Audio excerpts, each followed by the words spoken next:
제목은 복음의 능력을 아는 사람들입니다. 복음의 능력을 아는 사람들. 사람의 연수가 70이요 강건하면 80을 산다고 해도 실제로는 잠시 뒤에 있을 일도 모르면서 살아가는 것이 인생인 것입니다. 자기의 앞날을 내다보며 살아가는 사람이 누가 있겠습니까? 5분 후를 모르고 살아가는 것이 사람들입니다. 젊은 날 열심히 일하고 살다가 어느 정도 부가 이루어지고 살만하면 자기가 살아왔던 날들을 돌아볼 그 정도의 연륜이 쌓이면 이제는 여기저기에서 몸과 마음이 좋지 않는 것을 느끼고 사는 것이 인생인 것입니다. 인생사라는 것이 대단한 것처럼 알고 살아가지만 하나님께서 인간의 수명을 손바닥 넓이만큼 주셨기에 오래 살지 못하는 것이 인생인 것입니다. 인생은 살만하면 막을 내리는 것입니다. 하나님께서 인간을 이 세상에 보내시면서 하나님의 말씀을 알고 구원받고 오라고 그러한 사명을 주셨을 텐데 세상에서 이런저런 이 바쁜 일로 또 매우 분망하게 살다 보면 하나님을 믿는다는 것은 사치품 정도로 알고 지내다가 어느 한 날 갑자기 몸이 불편해서 병원에 가서 이 진단을 해보니 말기암 사기라고 판명을 하니 그때서야 부랴부랴 인생을 정리하라고 고심을 하고 사는 사람이 많이 있는 것입니다. 우리 주위에도 이런 사람이 있어서 산으로 들어가고 바다로 들어가고 하는 사람이 많이 있습니다. 인생이 오래 살 것 같지만 절대로 오래 살지 못하는 것이 인생인 것입니다. 젊은 날 하나님을 기억하는 것이 가장 잘 사는 것입니다. 세상에서 이보다 더 잘한 일이 어디에 있겠습니까? 이렇게 귀한 구원을 받고 나서도 자기가 행복한 사람이란 것을 느끼지 못하고 그냥 세상에 얽매이면서 아등바등 살아가고 있는 것을 우리는 볼 수 있는 것입니다. 세상 물질에 얽매이고 살다 보면은 자기가 가장 귀한 말씀으로 구원받았다는 사실조차도 잊고 살 때가 있는 것입니다. 사람이 무엇이 귀하고 무엇이 천한 것인 줄을 알지 못하고 세상에 파묻혀 살아가는 것입니다. 성경에서 사람이 죽으면 끝이 아니라고 정확하게 말씀하고 있는 것입니다. 히브리서 9장 27절은 한 번 죽는 것은 사람들에게 정해진 것이고 그 뒤에는 심판이 정해져 있다고 성경은 분명하게 기록되어 있는 것입니다. 이 심판이 지금 당장 눈앞에 나타나지 않으니 두려워하지도 않고 심판을 준비하지도 않는 것입니다. 당장 눈앞에서 심판을 한다고 하면 그때서야 움직일 것입니다. 저도 그랬으니까. 이에 반해서 우리는 성경 말씀을 아는 사람들로서 반드시 심판이 있고 하나님께서 계획하신 일들이 우리 앞에 나타날진데 이 사실을 알면서도 어찌 우리가 이 일을 하지 않을 수가 있겠습니까? 우리는 육신의 몸을 입고 있는 동안에 세상을 위하여 살지 않고 하나님의 말씀을 위하여 사는 사람이 가장 현명한 사람일 것입니다. 성경을 모르는 사람들이야 몰라서 그런다 하지만 우리는 성경을 아는 사람들로서 그냥 헛된 인생을 낭비하고 살지는 말아야 하는 것입니다. 복음의 능력을 아는 사람들, 첫 번째, 배우지 못한 무식한 사람들. 예수님 생애에서 12제자를 두었는데 모두가 다 배우지 못한 무식한 사람들이었기에 그 중에는 고기를 잡는 어부들도 있었습니다. 그러나 배우지 못한 무식한 사람들이 예수님과 함께 3년을 함께한 이후에는 세상의 어떤 사람들보다 더 똑똑하고 유명한 사람들이 된 것입니다. 세상의 어떤 바리새인들이나 사두개인들보다 이 사두개인들은 사두개인들과 바리새인, 부활이 있다고 하는 사람들하고 없다고 하는 사람들, 이스라엘 사람은 두 파로 나눠져 있거든. 사두개인과 바리새인들. 자, 하나님의 말씀을 알았던 것, 사두개인이 하나님의 말씀을 알았던, 이런 제자들이 예수님께 잡히시고 십자가에 달리시고 죽으시고 500명이 넘는 사람들이 보는 가운데 하늘로 들려 올라가시고 난 이후에 베드로를 중심으로 120명이 모였던 것이죠. 그 교회는, 초대교회 그 교회는 예수님의 동생 야고보가 목자였던 것이죠. 야고보가.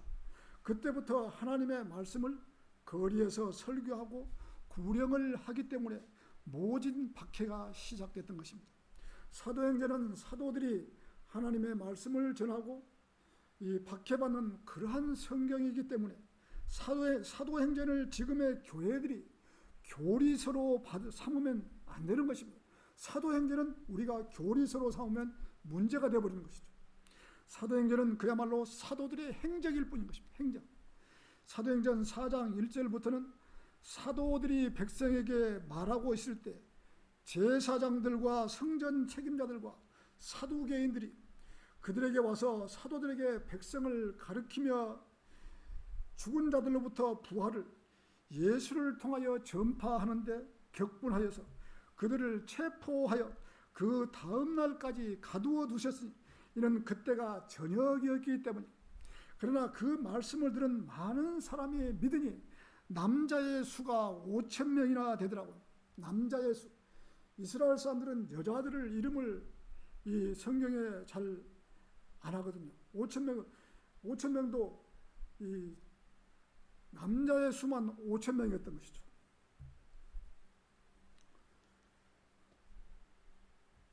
자, 그러니 제사장과 이 성전 이 책임자들은 위기를 느꼈고 5,000명이나 구원을 받은 사람이 나왔으니 이 제사장들하고 성전 책임자들은 이 깜짝 놀래고 위기를 느꼈던 것이죠. 예수님 제자들이 복음을 전해서 우리같이 거리에서 설교하고 구령하는데 5,000명이, 남자들만 5,000명이면 여자까지 하면 얼마가 되겠어요? 10,000명이, 여자들이 더 많으니까 10,000명이 넘겠죠. 이 10,000명이라는 숫자가 구원을 받으니까 이 제사장들하고 바리새인들, 사두개인들 깜짝 놀란 것이죠. 이곳에서 처음으로 이 박해가 시작된 것입니다. 자, 사도 베드로는 죽은 자들로부터 예수 그리스도를 통하여 부활할 것이라고 설교를 하니 격분을 했던 것이죠. 부활할 것이라고 설교를 하니까 이스라엘 사람들이 격분을 했던 것이죠. 성전 책임자들이 볼 때에는 사도들은 학교에서 공부를 한 적도 없고 이 무식한 사람들로 알았는데 이들이 하나님의 말씀을 전하고 있으니 얼마나 무시를 하겠습니까? 우리들이 거리에서 설교하고 있으면 지나가는 사람들이야 복음을 받아들일 수도 있지만 교회를 다니고 있는 장로나 목사는 왜 길거리에 나와서 이런 행동을 하고 있느냐고 비난을 하고 지나가는 것을 저는 많이 보았습니다. 부러우면 자기들도 나와서 하면 될 일인데 자기들이 하지를 못하니 괜한 감정으로 시기를 하고 지나가는 것을 볼 수 있는 것입니다. 하나님을 믿지 않는 자가 박해를 하는 것이 아니라 하나님을 믿는 자들이 박해를 하고 있는 것입니다. 오늘 본문 13절에서는 배우지 못한 무식한 사람들이라고 했습니다. 지금 이 시대에서도 배우지 못한 무식한 사람들이라고 하면 듣는 사람은 대단히 기분이 나쁠 것입니다. 성전 책임자들은 눈에는 베드로와 요한이 이 배우지 못한 무식한 사람들로 보였던 것이죠. 그때 당시에 그래도 교육받은 사람들 눈에는 직업 어부들은 배우지 못하고 무식하기 때문에 누구에게 성경 말씀을 가르치거나 거리 설교를 할 수 없다고 생각을 했던 것입니다.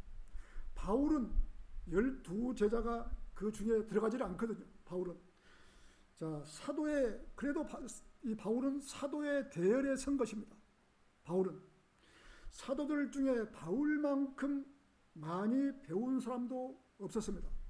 사도행전 22장 3절에서는 나는 실로 유대인이라 킬리키아 한 성읍 타소에서 태어나 그 성읍에서 가말리엘 밑에서 자랐고 조상들의 율법을 완전한 방식에 따라 교육을 받았다고 한 것입니다. 바울은 가말리엘의 제자였던 가말리엘. 가말리엘은 유명한 율법 박사였는데 성경은 그를 사도들의 죽음에서 구해준 인물로 묘사하고 있는 것입니다. 사도행전 5장 33절에서는 그들이 이 말을 듣고 마음이 상하여 사도들을 죽이려고 의논하니라. 그때 가말리엘이라는 한 바리새인이 공회 중에서 일어서니 그는 율법 박사로 모든 사람의 존경받는 자라. 사람들을 잠시 밖에 나가라고 명하고 나서 그들이 가말리엘에게 설득이 되어 사도들을 불러서 때리고 예수의 이름으로 말하지 못하게 명령한 후 놓아주었던 것입니다. 가말리엘은 사도들을 죽음에서 건져내었지만 그들이 예수의 이름으로 말하고 이 금지하는 것을 막지 않았던 것입니다. 가말리엘은 예수 그리스도와 무관한 바리새인이자 이 가말리엘은 어떻게 보면 바울의 스승이었죠. 스승인데도 예수 그리스도를 몰랐던 것이죠. 지금 유대인과 똑같은 것이죠. 구원을 받지 못한 사람이죠. 자, 바울은 이 존경받는 율법 박사 밑에서 유대교를 배웠는데 오늘날 우리나라 학교로 치자면 서울대 정도 되는 수준인 것입니다. 그 학교에서 율법을 연구하고 배웠던 것입니다. 바울은 예수 그리스도를 알고 난 이후에는 그가 빌립보서 3장 8절에 기록한 말씀은 의미심장한 말씀을 기록하고 있는 것입니다. 실로 모든 것을 손실로 여기면 그리스도 예수 나의 주를 아는 지식이 가장 고상하기 때문이며 내가 그를 위하여 모든 것을 잃어버리고 그것들을 오히려 배설물로 여기면 그리스도를 얻기 위함이요. 바울은 저명한 율법 박사에게 배운 모든 것을 배설물로 여기고서 그리스도를 얻었던 것이죠. 자, 가말리엘은 바울에게 그리스도를 제시한 참 스승이 아니었던 것이죠. 율법을 가르쳤지 이 예수 그리스도를 가르치지는 않았던 것이죠. 그래서 참 스승이 아니었던 것이죠. 자, 예수 그리스도를 가르치지 못했던 것이죠. 가말리엘은. 이러한 스승은 아무리 똑똑하고 유명한 학교에서 잘 가르친다고 해도 예수 그리스도를 모르면 성경에 대한 무지의 결과가 되는 것입니다. 사람은 아무리 똑똑하고 공부를 많이 하고 사회에서 알아주는 사람이라도 성경을 모르는 똑똑한 사람이 되지 못하는 것입니다. 성경을 알아야 되죠. 자, 세상 지식은 그야말로 새 것이 나오면 뒤로 물러나야 하고 아무리 좋은 아이디어로 새로운 제품을 개발했다고 해서 그보다 더 좋은 제품이 나오면 그 뒤안길로 사라지는 것이 세상의 진리. 누가 세상에서 똑똑한 사람이라고 말할 수 있겠습니까? 속담에 뛰는 놈 위에 나는 놈이 있다고 했습니다. 아무리 많은 부를 누리는 사람도 솔로몬보다 부와 명예를 누리는 사람은 없었습니다.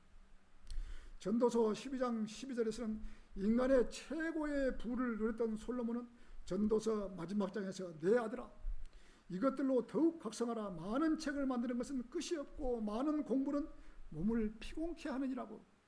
이 솔로몬이었던 거예요. 솔로몬은 아내가 1000명이 넘었던 것이죠. 자, 대한민국의 연산군은 3000국녀라 그러는데 그거는 3000국녀 연산군은 거짓말 같아요. 거짓말로 3000국녀지 30명도 안 되는 것 같아요. 근데 솔로몬은 1000명이 넘는 아내를 거느렸던 세상의 부를 다 누려봤던 것이죠. 전체 일을 결론을 들을지니 하나님을 두려워하고 그의 계명을 지키라고 했습니다. 이것이 사람의 모든 의문이 이런 하나님께서 선이든 악이든 모든 행위와 모든 은밀한 것들을 심판하실 것입니다. 이 세상에서 아무리 공부를 잘하고 책을 많이 펴내도 하나님께서 많은 공부는 몸을 피곤하게 한다고 하셨습니다. 세상 책과 세상 공부는 자기 생애가 끝나면 끝이 나는 것입니다. 세상 공부는 이 끝이 없지만 이 구원받은 성도라면 하나님 말씀을 공부해야 하는 것입니다. 잘못된 이단 교리를 배우면 안 되지만 바른 교리는 절대적으로 공부를 해야 되는 것입니다. 지금 세상에 있는 교회에서 우리가 배울 수 있는 교리는 성경 말씀은 극히 어렵다고 봐야 되는 것입니다. 우리가 세상 교회에서 배울 수 있는 것은 극히 어려운 것이요. 그 사람들이 우리에게서 배워야지 우리가 배울 것은 없는 거예요. 저는 지금까지 33년 동안, 그리고 어렸을 때부터 교회를 다니면서 그 장로교나 또 침례교나 하는 것을 다 봤잖아요. 어떤 교리라고는 없는 거예요. 그래서 그런 사람들, 세상 교회에서 우리에게 배울 것입니다. 우리는 성경을 그대로 가고 있습니다. 성경에 우리가 없는 것은 우리가 별 여기서 뭐 중요한 것이 아니잖아요. 성경에 있는 대로만 하고, 그야말로 성경대로 가기 때문에 그 사람들이 우리에게서 배워야죠. 자, 저는 어렸을 때 우리 당숙부가 계셨는데 이 붓글씨를 쓰는데 아주 기가 막히게 붓글씨를 쓰는 거예요. 아주 정말 이 한석봉이 정도 이 글씨를 아주 쓰는 거예요. 그 어린 마음에 그 붓글씨를 쓰고 있으면은 가서 이렇게 어린 마음에 붓글씨 쓰는 걸 보고 있거든요. 그러면 붓글씨를 너무 잘 쓰니까 야, 나도 저렇게 좀 쓸 수 없을까? 어린 마음에 그 붓글씨를 나도 좀 잘 쓰고 싶어서 그렇게 했던 그 기억이 있습니다. 정말 제가 글 잘 써서 누군가가 우리 아버지나 누군가가 이 붓글씨를 잘하게 훈련을 시켰으면은 아마 저도 아마 붓글씨를 잘 썼을 거예요. 근데 훈련을 안 시켜주니까 모르는 것이죠. 이게 사람은 음악이든 악기든 붓글씨든 침이든 간에 자기 노력 여하에 달려있는 것입니다.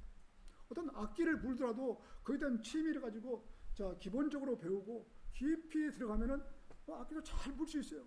붓글씨도 마찬가지고. 지금 생각에는 참 어린 마음에 그 당숙 쓰는 붓글씨가 너무 부러워가지고 했던 그런 그 기억이 있습니다. 자, 복음의 능력을 아는 사람들. 두 번째, 거리에서 설교하고 구령하는 아름다운 사람. 예수님의 제자들은 배우지 못한 무식한 사람들이었습니다. 베드로와 요한은 거리에서 하나님의 말씀을 전하고 종교 지도자를 책망하며 5,000명 이상을 그리스도께로 인도하고 예수 그리스도를 증거한 것 때문에 감옥에 갇히거나 추방되었던 것입니다. 그들은 예수 그리스도를 위해 그들의 생명을 내어놓을 만한 믿음을 가지고 있었던 것입니다.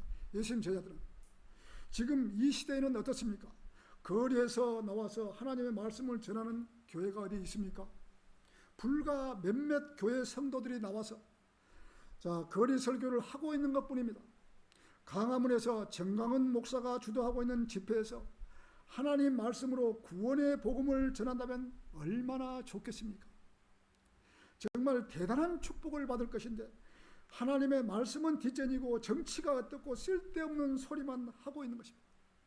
정강훈 목사가 구원을 받았다면 그 자리에서 구원의 간증을 하고 하나님의 올바른 말씀으로 은혜의 복음을 전한다면 많은 사람들이 구원받을 수 있는 기회가 생길 텐데 쓸데없는 집회만 하다 보니 하나님의 은혜의 복음을 전하지 못하는 것입니다. 제가 아까도 얘기했지만 설교를 하는데 내 나이가 어때서 그 유행가를 갖다가 부르는데 아주 노래를 잘 불러요. 내 나이가 어때서 아주 그냥 거창해. 내 나이가 어때서 부르는데 그걸 한 절 다 끝났으면 끝내야 될 거예요. 또 한 번 더 한 번 하고 앞에서 그러고 있는데 세상에 목사라는 사람이 유행가 내 나이가 어때서 그걸 갖다가 앞에서 그렇게 거창하게 불러대고 참 세상을 이게 말도 아닌 소리를 해가면서 하나님 믿는다고 하고 있으니 얼마나 답답할 일입니까? 내가 언제 어디서 무엇을 어떻게 하나님의 말씀으로 구원받았다. 하나님의 아들 예수 그리스도의 보혈로 그분의 보혈을 믿고 내가 구원받았다. 이런 간증을 하면 그 많은 성도들이 많은 사람들이 교인들이 구원받는 역사가 일어날 거 아닙니까? 그 교회는 구원을 한 사람도 받은 사람이 없는 것 같아요. 성령 달라고 이렇게 막 하고 있으니까 성령 자기 안에 계시는데 무슨 성령을 달라 그래요. 참 답답하려고. 예수님의 제자들은 배우지 못한 무식한 사람들이었으나 예수님과 함께한 이후로는 지혜를 얻어서 하나님의 말씀을 풍성히 전해서 많은 사람들이 의로 돌이켰던 것입니다. 지금 우리 천안교회는 어떻습니까? 수요일날 오후에 천안역에서 말씀을 전하고 있고 또 토요일날은 성도들이 천안역에서 전도지를 주고 거리 설교하며 구령하는 아름다운 지체들이 있습니다. 이렇게 하나님의 말씀을 전하고 구령한다는 것은 세상에서 가장 잘하고 있는 것입니다. 하늘의 상을 쌓아가고 있는 것입니다. 하늘의 상을. 우리나라에 많은 교회가 있지만 거리에서 설교하고 구령하는 교회가 손가락을 꼽을 정도로 몇 개의 교회에서만이 하고 있는 것입니다. 예수님 12제자는 바로 거리 설교했잖아요. 5,000명을 구원했잖아요. 정말 거리에서 설교하고 구령하는 것은 이 세상에서 가장 잘. 우리가 경배를 드린다는 것은 하늘에 금을 쌓아놓는 거예요. 금을 쌓아. 하늘에 금을 쌓아. 우리가 구령을 해서 한 사람 한 사람 혼을 이겨오면 이 보석이 멸류관에 보석이 박히는 거예요. 이러한 사실을 세상 교회에서 알겠습니까? 세상 교회에서 영광의 멸류관을 받을 사람이 과연 누가 있겠습니까? 영광의 멸류관. 영광의 멸류관이 있다는 사실조차도 몰라요. 그 사람들. 천안생명침례교회 거리설교 사역은 지금 잘하고 있는 거죠. 우리는 이 사역을 주님 오시는 그날까지 해야 하는 것입니다. 초대교회 시대에 예수님의 제자들이 거리에서 설교했듯이, 예수님의 제자들이 거리에 설교했듯이 하나님의 말씀으로 구원받고 이 복음의 사역을 아는 우리가 하나님의 말씀을 선포하고 살아야 하는 것입니다. 이렇게 전하고 있다는 것은 복음의 능력을 알았기 때문에 복음을 전하는 것입니다. 이 복음의 능력을 모르는 사람들은 전도지 한 장도 못 주는 거예요. 전도지 한 장도. 처음에 나와서 전도지 한 장 주려고 그래봐요. 쑥스러워서 전도지 한 장도 못 주는 거예요. 하나님의 능력을 아는 사람만이 이 일을 할 수 있는 것입니다. 이 일을 하면은 하늘의 상을 쌓아두는 거예요. 하늘의 상을. 자, 복음의 능력이란 하나님의 피를 흘리신 예수 그리스도를 사랑하기 때문에 이 사역을 하는 것이고, 그분께서 우리의 죄를 용서해 주셨기 때문에 예수님의 고귀한 정신을 우리는 살아서 숨을 쉬는 동안에 조금이나마 갚아야 하는 것입니다. 조금이라도. 갚는 것이 뭐예요? 우리가 복음 전하는 것이 갚는 것이에요. 누구를 만나더라도 하나님의 아들 예수 그리스도께서 당신의 죄를 위해서 십자가에 죽었다. 이렇게 우리가 전하는 것이 하나님의 말씀을 우리가 은혜를 갚는 거예요. 우리가 성경 전체를 다 알고 다 암송하고 전체를 다 박사라 그래도 내가 입 닫고 있으면 누가 성경을 아는지 모르는지 아는 사람이 누가 있겠어요? 아무도 모르는 거예요. 내가 이 성경을 창세기 1장 1절부터 계시록 22장 21절까지 그대로 다 암송하고 하나님 그대로 다 앞으로 다 안다 이거죠. 입 딱 닫고 있으면 누가 아는 거예요? 어떻게 하나님께 영광을 돌릴 수 있어요? 하나님께 영광을 돌린다는 것은 하나님의 말씀을 선포를 해야 돼요. 그야말로 파수꾼이에요. 파수꾼. 선포를 해야 되는 것이죠. 주님을 사랑하지 않는 사람은 구령의 입술도 뻥긋도 하지 못하는 것입니다. 구령의 입술을 복음을 전하지 못하는 것이에요. 오늘 본문 말씀 14절에서는 또 치유를 받은 그 사람이 사도들과 함께 서 있는 것을 보고 그 일에 대하여 반박할 말이 없는지라 그들에게 공회 밖으로 나가라고 명령한 후 서로 의논하여 말하기를 우리가 이 사람들에게 어떻게 해야 할까? 실로 그들을 통해서 행해진 뚜렷한 기적이 예루살렘에 사는 모든 사람에게 알려졌으니 우리도 부인할 수 없는 일이라. 이때는 복음의 초창기였기 때문에 사도들에게 병 낫는 권세와 이적과 기적을 행할 수 있는 능력을 준 것입니다. 그때 당시만 해도 초창기였으니까 병을 낫는 기적을 준 거예요. 만약에 지금 우리가 천안역에서 어떤 병을 낫는 기적을 행한다 그러면 대한민국의 아픈 사람은 천안역으로 다 모일 거예요. 천안역으로. 그때 초창기 때 12사도들에게 병 낫는 이 기적과 이적을 행할 수 있는 걸 준 거예요. 그래서 그 이후로는 이 병 낫는 이 행해진 것이 다 끝이 난 거예요. 그 이후로는 어떤 누구도 병을 낫게 할 수가 없어요. 그런데 우리나라 목사들이나 이 뭐 병 낫게 하다 전부 거짓말로 병 난다고. 왜 병을 낫게 하면 그 사람들이 병원 원장 해야지 왜 교회에서 목사를 해요? 병원 원장이 병 날 수는 없는 거예요. 자, 사도행전 4장 8절에서는 그때 베드로가 그들에게 말하기를 백성의 관원들과 이스라엘의 장로들이여 오늘 우리가 불구자에게 선한 일을 행한 것에 관해서 그가 어떻게 낫게 되었느냐고 신문을 받는다면 너희 모두와 이스라엘 모든 백성은 알지니 죽은 자들로부터 살리신 나사렛 사람 예수 그리스도의 이름으로 곧 그분으로 인하여 이 사람이 온전해져서 여기 너희 앞에 서게 되었느니라고 한 것이다. 하나님께서 능력을 주시지 않으면 병을 낫게 할 수 없는 것입니다. 오직 하나님의 능력으로 치유를 한 것입니다. 제자들은 예수님의 제자들이 이렇게 병도 낫게 해서 이스라엘 사람 5천 명이 그날 하나님을 믿었던 것이죠. 그러자 그들을 불러서 절대로 예수의 이름으로 말하지도 말고 가르치지도 말고 이렇게 명령하셨어요. 그러나 베드로와 요한이 말하기를 하나님 앞에서 너에게 경청하는 것이 하나님께 경청하는 것보다 옳은 일인지 판단하라. 예수님의 제자 베드로와 요한은 담대하고 정확하게 말하고 있는 것입니다. 예수님과 3년을 시간을 보내면서 많은 것을 배웠고 또 하나님께서 지혜를 주셨기 때문에 이들은 세상에서 누구보다도 더 똑똑해진 것입니다.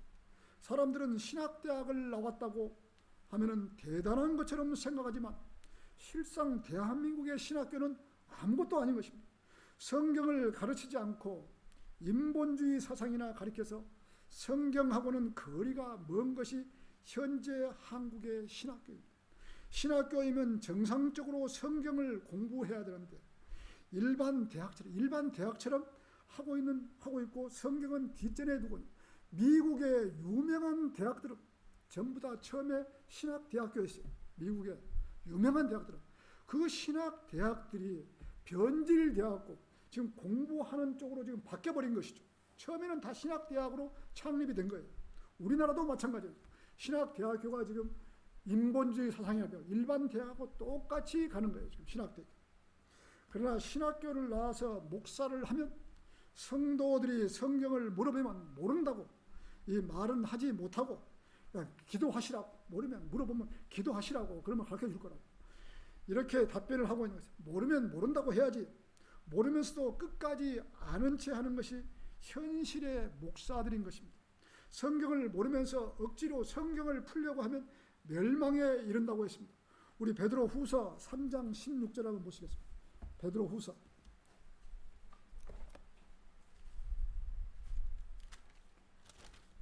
3장 16절입니다.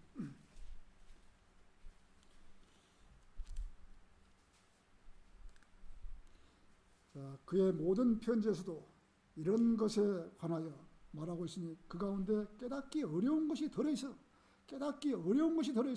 무식한 자들과 경고하지 못한 자들이 다른 성경들처럼 억지로 풀다가 스스로 멸망에 이르는 억지로 풀다가 스스로 멸망에 이르는. 자, 그의 모든 편지 이런 것들에 관하여 그 가운데 깨닫기 어려운 것이 있다고 해요. 무식한 자들과 경고하지 못한 자들이 다른 성경들처럼 억지로 풀다가 멸망에 이르니라. 이렇게 성경을 모르는 자들이 가르치고 설교를 한다면 모두가 다 거짓말뿐인 것입니다. 세상에서는 유식함과 무식함의 기준을 학교 교육에다가 두기에 그 사람이 어떤 학교를 나왔는가를 객관적인 점수를 주고 있는 것입니다. 그래서 세상 교회들에서는 가령 초등학교 교사가 교회를 오면 유치원부를 맡기는 어린 초등학생을 맡기는 거예요. 중학교 교사가 오면 중등부를 맡기고 고등학교 교사가 오면 고등학생을 맡기고 자 대학 교수가 오면 대학생을 맡기는 거예요. 교회에서. 이 사람들은 성경을 알고 가르쳐야 되는데 성경을 모르고 가르치기 때문에 그냥 자기 학교에서 있는 그 지식을 갖다가 교회에서도 지금 그렇게 가르치고 있는 거예요. 성경을 우리처럼 성경을 공부를 하고 이 주일학생이나 이 초등반이나 이 고등학생, 대학생 이렇게 정상적으로 가르쳐 줘야 되는데 그렇지 못하는 것이 못하고 자기가 학교에서 하는 학생들을 가르치는 그 실력 가지고 주일학교 학생들을 가르치고 있는 것이죠. 잘못된 것이죠. 그것이야말로 늑대에게 양우리를 맡기는 것과 같은 것입니다. 양우리를 성경을 모르고 가르치니까 안 되는 것이죠. 한마디를 가르쳐도 똑바로 알고 가르쳐야죠. 정교조 교사들이 학생들에게 공산주의 이념을 가르쳐서 공산주의 사상에 물들게 한 것입니다. 공산주의 사상. 똑같은 것입니다. 실제 이런 일들이 교회들에서 일어나고 있고 시간이 지나면서 그런 교회들은 세속화되어서 교회가 아닌 동물원으로 바뀌게 된 것입니다. 하나님의 말씀으로 거듭나지 않은 자연인은 하나님의 일을 할 수가 없는 것이죠. 거듭나지 않았는데 어떻게 하나님의 일을 할 수 있어요? 거듭나야만이 하나님의 일을 할 수 있는 것이죠. 자연인들이 성경을 가르치는 위치에 있게 되면 교단 교리에 맞춰 풀거나 영적 혹은 은유적으로 해석해 버리는 것입니다. 성경을 모르는 사람이 억지로 가르쳐야 하기 때문에 또 다른 거짓말을 하고 있는 것입니다. 교회들에서. 거듭나지 않는 사람은 성장이 없는 것입니다. 거듭나지 않았기 때문에 계속 성경을 성장하지 못하는 것이에요.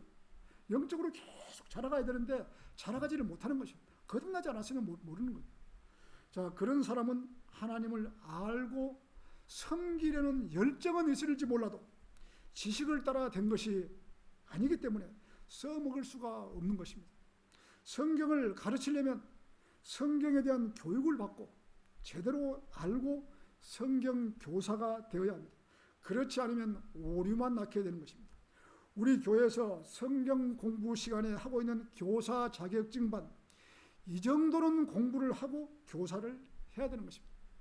지금 일반 교회에서는 마태복음, 마가복음, 누가복음, 요한복음, 사복음서가 지금 우리에게 지금 현 시대에 주어진 거라고 알고 있기 때문에 엉망진창이 되어버린 것입니다. 교리적으로는 우리에게 주어진 것이 아니죠.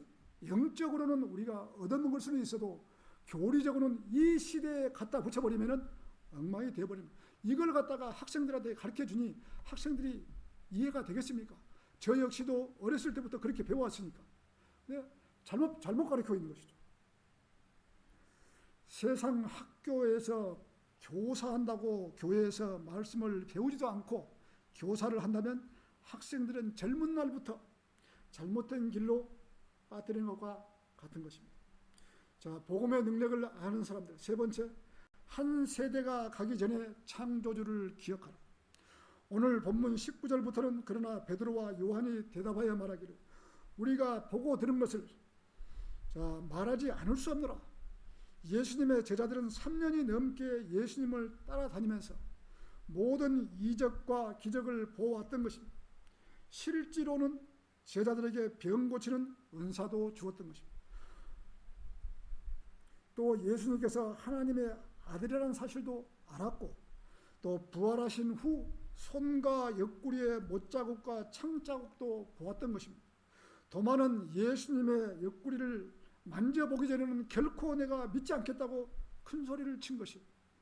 요한복음 20장 27절에는 도마에게 말씀하시기를 네 손가락을 이리 내밀어 나의 손을 보고 너의 손을 내밀어 내 옆구리를 넣어보라. 옆구리에 손을 넣어보라. 그리하여 믿음이 없는 자가 되지 말고 믿는 자가 되라고 하신 도마가 대답하여 말하기를 나의 주 나의 하나님이여 라고 간증도 한 거예요. 다 만져보고 나서 나의 주 나의 하나님이여 라고 간증을 한 거죠. 이렇게 확실하게 주님을 사역을 본 제자들이었기에 누구보다도 더 확실하게 복음을 증거했던 것입니다. 복음을 전한다고 가두고 핍박을 한다 해도 제자들은 확실하게 알기 때문에 자기 목숨마저도 내놓고 복음을 전하는 것입니다. 우리나라 교인들 중에서도 핍박과 박해와 죽음에까지 내몰릴 경우 하나님을 부인하지 않고 하나님을 믿는 사람이 과연 몇 명이나 나올지 의문스러운 것입니다. 자, 우리나라 1200만 명의 교인이 있는데 당신 하나님을 안 믿으면 살려주겠다. 믿으면 이 자리에서 죽이겠다. 고 말하면 과연 몇 사람이나 하나님을 믿는다고 말하는 사람이 있겠습니까? 우리 성도들이야 이러한 내막을 다 알고 하나님을 정확하게 알기 때문에 부인을 못하죠. 그런데 일반 교회에서 다니는 사람은 1200만 명이 과연 몇 사람이나 나는 죽으면 죽으리다 하고 자기 목숨까지 내놓은 사람이 누가 있겠어요? 극히 아마 드물 거예요. 극히. 아마 없을지도 몰라요. 이번 우리나라 야당 국회의원 80명이 교회 폐지법을 발의한 사실을 우리는 잊지 말아야 되는 것입니다. 이들은 국민들에게 이 재앙을 받을 것을 대비해서 국회에 올리진 않은데 자기들끼리는 발의를 한 거예요. 하나님을 믿는 성도라고 한다면 절대로 잊어서는 안 되는 것입니다. 이 자들은 국민을 위한 국회의원이라고 볼 수도 없는 것입니다. 야당 국회의원들이 국민의 표를 얻어 국회의원이 된 사람이 몇 명이나 되는지 저는 알고 싶습니다. 선거로 몇 명이나 당선이 되어서 지금 국회의원 배지를 달고 있는지 나는 알고 싶다 이거죠. 자, 부정선거로 국회의원이 됐는지 우리는 똑바로 알아야 하는 것입니다. 이 자들은 공산주의자들보다 더 악랄한 사람들입니다. 공산주의는 교회를 인정하지 않습니다. 교회 다니면 다 죽이는 것이에요. 이런 자들이 정권을 잡으면 제일 먼저 종교 말살 정책을 펼 사람들입니다. 전 세계적으로 종교의 자유가 있는데 이 자들은 우리가 국회 해자를 넣을 수 없고 국회자, 국회의원이라고 저는 부르고 싶어요. 자질도 부족한 것입니다. 자질도. 우리는 이런 자들에게 두 번 다시 속지 말아야 합니다. 이런 자들은 국민이 뽑아주지도 않아도 야당 스스로 조작을 해서 국회의원이 되기 때문에 국민들이 눈을 크게 뜨고 지켜보아야 합니다. 참 대단한 국회의원. 예수님이 십자가에 돌아가시고 복음을 전파된 후에 카톨릭에서 하나님을 믿는 사람들을 가두고 죽이고 한 숫자가 6천만 명을 죽였어요. 카톨릭에서. 지금 카톨릭 사람들은 지금 몰라서 그러는 거예요. 천주교가 자기 기독교 큰 집이라고 그러는데 하나님을 믿는 사람들을 6천만 명을 죽인 거예요. 껍질을 발라 죽이고 이리 죽여 저리 죽여 죽게 오직 했으면 6천만 명을 죽이겠습니까? 카톨릭에서 지금까지 박해를 해서 하나님을 믿지 못하게 6천만 명을 죽이고 6천만 명을 죽이고 핍박을 해도 교회가 지금까지 이어져 왔는데 그 잘난 한국의 야당 국회의원들이 하나님을 대적해서 하나님을 이기겠다는 것인가? 이 사람들이 지금. 자, 6천만 명이 죽어도 기독교가 지금까지 내려왔는데 자기들이 교회를 한국에서 말살한다고 해서 교회가 없어지고 하나님 믿는 사람이 없어지겠습니까? 자, 기껏 해봐야 70년 정도밖에 살지 못하는 인간들이 영원 무궁토록 우주를 관장하시는 하나님과 한판 붙어보겠다는 말이에요. 참 어리석은 사람들입니다. 대단한 사람들이죠. 여러분들이 하나님을 믿는다고 하면 폭수의 순교사나 교회사는 필수적으로 필독을 해야 될 책이에요. 하나님을 여기 보면은 폭수의 순교사를 보면은 카톨릭에서 어떻게 죽였는가를 일일이 나열을 다 해놓은 거예요. 어떻게 죽였는가를. 자, 항문에서부터 여기 쇠말뚝을 박아놓고 항문에서부터 입으로 말뚝이 나오게끔 해갖고 죽이는 사람이 한두 명이 아니에요. 폭수의 순교사를 여러분들 한번 보시면은 이 책을 볼 수가 없을 정도로 기독교인들이 그렇게 많이 핍박을 당한 것이에요. 여러분들이 하나님을 믿는다고 하면 폭수의 순교자를 봐야 됩니다. 예수님께서 공중 재림하시기 전 막바지에 한국에서 이렇게 교회를 핍박하려고 한다는 것은 대단한 사건인 것입니다. 그것도 국회의원 80명이 발의를 했다고 하니 그 죄의 대가를 어떻게 받을지 두고 보겠다는 거예요. 예수님 오시기 직전에 이런 핍박이 있을지 우리는 준비를 해야 합니다. 이런 일로 우리에게 한 가지 더 좋은 멸류관을 주실지 누가 알겠습니까? 이런 일로 자, 우리가 멸류관을 5가지 멸류관 중에서 우리가 3개밖에 못 받는데 자, 한 가지를 더 주겠다고 이런 일이 벌어진다면 어떻게 하겠습니까? 우리는 감사해야죠. 그것이 바로 생명의 멸류관이거든요. 생명의 멸류관. 우리가 받을 수 있는 자격도 줄지 모릅니다. 아주 그런 일이 있으면 제가 가장 먼저 나가겠습니다. 그런 일이 생명의 멸류관을 받는 길이 있답니다. 자, 하나님께서 마지막 때에는 처치의 지진과 기근이 있다고 하셨는데 이번에는 일본에서 화산이 폭발하고 지진이 일어나고 여러분 TV 보면은 저희 집엔 TV가 없으니까 잘 못 보는데 이 TV를 보면은 지금 화산 폭발하고 지금 엉망진창이에요. 지금 인도네시아도 화산이 폭발하고 지진이 일어났고 필리핀도 그렇고 남미, 아르헨티나, 멕시코 등 여러 나라에서 동시다발적으로 폭발하고 지진이 일어났던 것입니다. 이것은 환태평양, 이 불의 고리 모양으로 태평양 주위를 뺑 돌면서 불의 고리가 다 일어난 것이에요. 동시다발적으로 화산이 폭발하고 지진이 일어났다. 이것은 환태평양 불의 고리 모양으로 화산이 폭발하고 지진이 일어나고 쓰나미가 일어났던 것입니다. 이러한 징조를 볼 때 이제는 거의 다 됐다고 봅니다. 자, 여러분 마태복음 24장 한번 보시죠. 24장 32절. 마태복음 24장 32절. 우리가 몇 분을 봤던 구절이거든요. 마태복음 24장 32절. 자, 제가 읽겠습니다. 자, 무화과 나무의 한 비유를 배우라. 그 가지가 유연해지고 잎이 나오면 여름이 가까운 줄 너희가 아나니 이와 같이 너희도 이 모든 것을 보면 그 일이 가까이 곧 문들 앞에 이른 줄을 알라. 지금 무화과 나무는 지금 이스라엘을 대표하는 나무예요. 무화과 나무는. 근데 무화과 나무 한 비유를 배우라. 그 가지가 유연해지고 잎이 나오면 여름이 가까운 줄 알아. 1948년 5월 14일 날 이스라엘이 독립을 한 나라예요. 이스라엘이.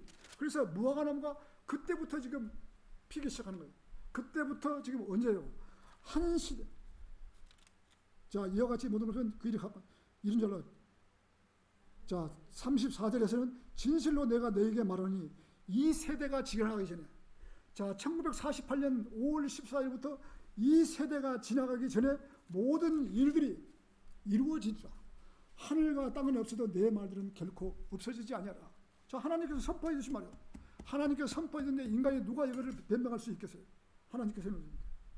자, 이스라엘을 상징한 나무는 무화과 나무입니다. 무화과 나무가 가지가 유연해지고 잎이 나오면 1948년 5월 14일 유연해지고 잎이 나오면 그 일이 가까이 곧 문들 앞에 이른 줄 알라.